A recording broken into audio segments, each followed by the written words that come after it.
তৃণমূলের সর্বভারতীয় সাধারণ সম্পাদক অভিষেক বন্দ্যোপাধ্যায়ের বৈঠক 15ই মার্চ।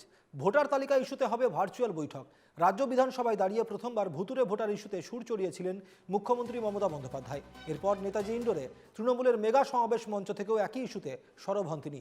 এবার তৃণমূলের জেলা সভাপতি ও চেয়ারম্যানদের সঙ্গে বৈঠকে বসতে চলেছেন অভিষেক। রণজয় মুখোপাধ্যায় রয়েছেন প্রতিনিধি আমাদের সঙ্গে এই মুহূর্তে। 15ই মার্চের অভিষেকের ভার্চুয়াল বৈঠক, কি বিষয় উঠে আসছে এই মুহূর্তে রণজয়? দেখো, যেটা বিষয় ছিল সেটা হচ্ছে যে গতকালও অভিষেকের যে বৈঠক ছিল সেই বৈঠকটাকে পিছনেও হয়েছিল।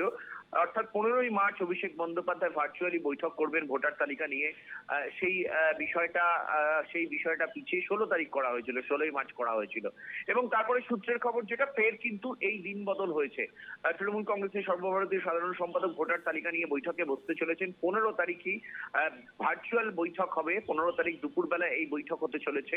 এবং যে কমিটি মমতা বন্দ্যোপাধ্যায় তৈরি করে দিয়েছেন, সুব্রত বক্সির নেতৃত্বে 36 জনের যে কমিটি, ইলেকশন কমিটি তৈরি করে দিয়েছেন, সেই কমিটির প্রত্যেকে যেরকম থাকবেন এই বৈঠকে, সেরকম জেলার সভাপতি, চেয়ারম্যান এবং তৃণমূলের বিভিন্ন শাখা সংগঠনের যারা প্রধান রয়েছে তাদেরকেও আমন্ত্রণ জানানো হয়েছে এই বৈঠকে থাকবার জন্য। বিশেষত উল্লেখযোগ্য, এই ভোটার তালিকা প্রথম থেকে মমতা বন্দ্যোপাধ্যায় গত 27শে ফেব্রুয়ারি নেতাজি ইন্ডোর স্টেডিয়ামে মেগা বৈঠকে যে ভোটার তালিকার মধ্যে কারচুপি রয়েছে, ম্যানিপুলেশন রয়েছে এবং একই এপিক কার্ডে একাধিক নাম্বার সংযুক্ত রয়েছে, সেই বিষয়টি সামনে আনেন, উত্থাপন করেন।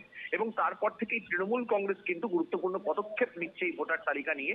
এবং সেই জায়গা থেকে কমিটি তৈরি এবং সেখানে 6ই মার্চ প্রথম বৈঠক হয়েছে তৃণমূল ভবনে। এবং তারপরেই অভিষেক বন্দ্যোপাধ্যায়ের এই দ্বিতীয় বৈঠক বলা যেতে পারে সর্বভারতীয় সাধারণ সম্পাদক হিসেবে। 6 তারিখ বৈঠকে অভিষেক বন্দ্যোপাধ্যায় উপস্থিত থাকতে পারেননি, তবে এই 15 তারিখ অভিষেক বন্দ্যোপাধ্যায় ভোটার তালিকা নিয়ে বৈঠকে বসতে চলেছেন ভার্চুয়ালি। সূত্রের খবর তেমনটাই। বেশ, ধন্যবাদ রণজয়।